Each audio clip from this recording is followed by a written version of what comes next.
आपण पाहत आहात नाशिक खबर न्यूज, जनतेचे हक्काचे व्यासपीठ। खुनाच्या प्रयत्नातील फरार आरोपी संदीप उर्फ मुजा गाडेकर जेरबंद। नाशिक शहरात खुनाच्या प्रयत्नासारख्या गंभीर गुन्ह्यातील फरार आरोपीला गुन्हे शाखा युनिट 2 ने अटक केली आहे। संदीप उर्फ मुजा गाडेकर असे अटक करण्यात आलेल्या आरोपीचे नाव असून तो ओझर पोलीस ठाण्यातील गुन्ह्यात मागील काही दिवसांपासून फरार होता।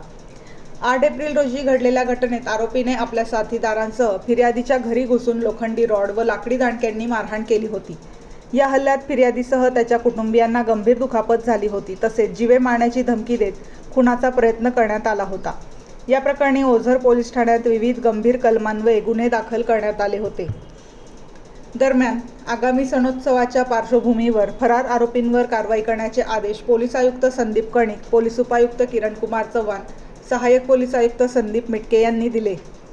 त्यानुसार गुन्हे शाखा युनिट 2 ने विशेष मोहीम राबवली। गुप्त माहितीच्या आधारे भीमवाडी गंजमाळ परिसरात सापळा रचून पोलिसांनी आरोपी संदीप गाडेकर याला पकडले। चौकशीत त्याने गुन्ह्याची कबुली दिली असून पुढील कारवाईसाठी त्याला ओझर पोलीस ठाण्याच्या ताब्यात देण्यात आले आहे।